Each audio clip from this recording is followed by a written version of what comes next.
6, but we'll see. It's final round time in the East Grand Championship Finals to finish out the PBA Regional East portion of the career mode the second time through. And I notice I've been putting the oil pattern on where you can view it for this whole second run through. I didn't do that. I did not put this oil pattern, blue oil pattern showing during the whole first time through, but I'm doing it for the second time through. That way it is easier to tell them apart as well, even though I have it in the description and everything. Okay. Good way to start. Wait, Villanelle is like tough. Official oil pattern? I'm just curious. Yeah. Huh. I'm currently bowling on the Viper, which I believe the Viper is one of the patterns I've actually bowled on too. I think that's one of the patterns we did one of the 2 years I did that. Jeez, I wonder what the patterns could have been this summer if I was able to do it, but no. Thank you, COVID. Is that what you did the last 2 summers? Yeah. Or whatever? The PBA patterns. Now, what was that one time that you, like... Oh, well, what did you do? Like, try to qualify for an actual PBA tournament? I forget, what was that? The Huck Finn thing, you mean? Back... Is that what it was? What, you talking about years ago when I tried to get on TV? Yeah. What was that? It was the local, or the, like, regional, local TV shows they used to have. They don't do that anymore. They didn't have enough sponsors to do it anymore.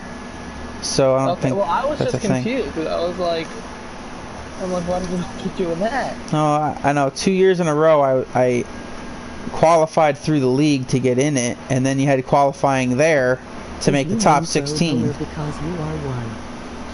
What place did you come? Weren't you close? I thought I remember you being kind of close. The first year I did it, I was, well, first of all, they had certain tournaments. They had a whole bunch of different tournaments each week. Like, one was like a doubles, one was the seniors, one was this, one was that, one had juniors. Seniors, right? What? You did the seniors, right? No, I did. I don't remember what it was. You didn't even seem to, like, acknowledge that I was a senior. Yeah. I don't remember. Well, it was one of the handicap ones. There was a handicap tournament and a scratch tournament, both in the same one. So there was a scratch bracket and a handicap bracket, and then the winner of the handicap bracket and the winner of the scratch bracket bowled for the final also. So it was another final from both sides of that thing. And then a couple of they had a couple tournaments where you can actually qualify through your league. So you pay like $10, and then they take your league scores at each house, and the top certain amount went through. And I was like, I think I was the second seed from Sunset the one time. I was first too, and I think I got bumped down. And I'll get to your questions in a second. Hold on. What was I saying? Yeah, so that tournament that I did, the first year I did it, I qualified through the league, so I made it there. They take the top 16 to do the bracket, Okay, yeah. and there's like probably 50 to 60 people. I don't know the spot I qualified in, but I missed it by 8 pins. Ooh. I missed 16th by 8 pins, and I opened the 9th and 10th frames. That's so sad. I never lived that one down until the following year. I did ironically, it was the exact same tournament. It was held in the exact same place at the Palladium, which also is not there anymore now. And I qualified through the league again the next year, which is also hard to do because they only take like, they take 1 in every 8, I think. So like if 60 people did it, I think 8 people qualify or something like that, like small amount. Yeah, I did it again. I was able to do it 2 years in a row through the league. And you get like 3, was it a certain amount of weeks? I think you got a couple weeks to try it, but you had to pay every time. But if you did a good enough score the first time, you didn't have to worry about it again. Yeah. I believe it was a couple different tries at it. Wow, that was horrible. Wow, that hung in there? Wow. Anyway.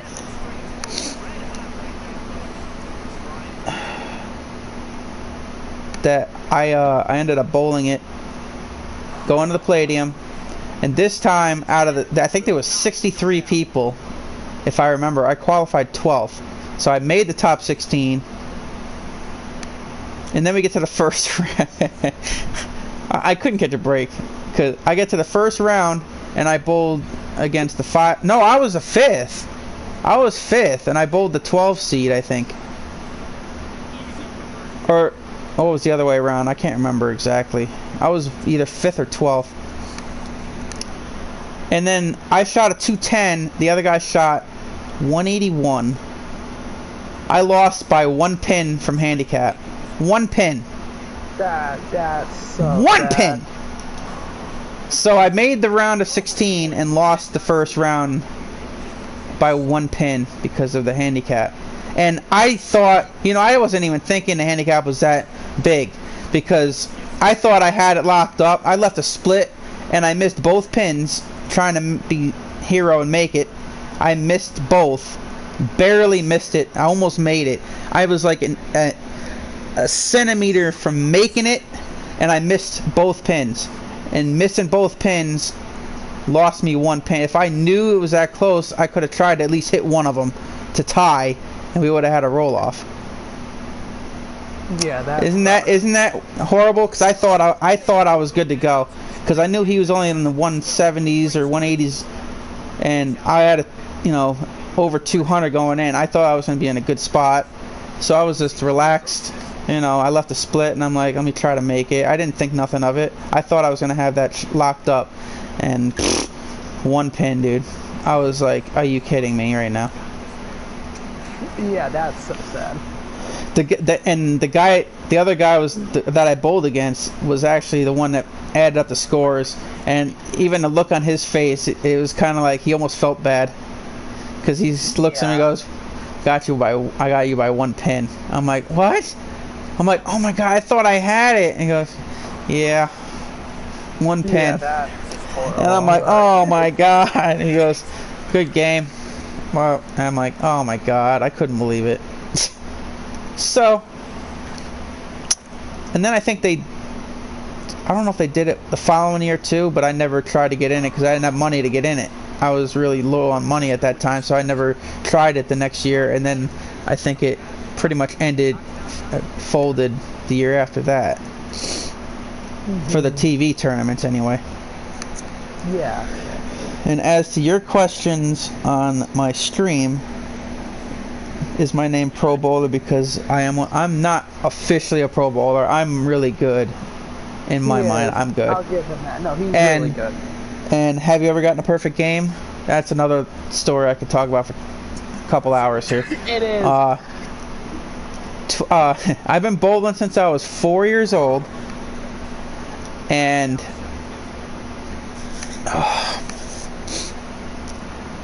it took me till I was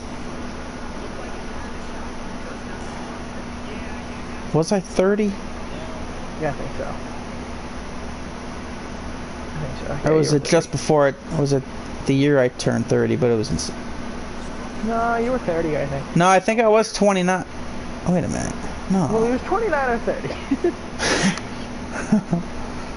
What of the two. What was the date I got it? September 29th, 2018, I think. 18 to 19, yeah, because I didn't get one in the 19 to 20 season last year. Came close a couple times again. Well, you had what, like 5 299s before the 300? No, 2. Okay. It was a little off. Many 279s, by the way. Oh, I'm sure. Which is basically all strikes except for one frame in the middle of the game somewhere, which is 99% of the time was 10 pins. Somewhere in the middle, like I've had like 6, anywhere between 4 to 8 to 9 strikes in a row before one 10 pin shot and then struck out. I've done that many times. I have a ton of 279s, a few 280s, 3 290s, I believe, and they've all been in the last 3 years. And I bowling since I was 4 years old, and September 29th, 2018, first 300 finally. And that was the first time I had the first 11 strikes since I did it in, I shot my 299 in the league in 2012, I think. It's been that long since I even had the 11 strikes in a row again in the same game. I think I've had 11 in a row between like the end of one game into another. But yeah, but in one clean game. Yeah, so he doesn't have an 800 triple yet, though. No, that one's still looting me, and I was close this last year.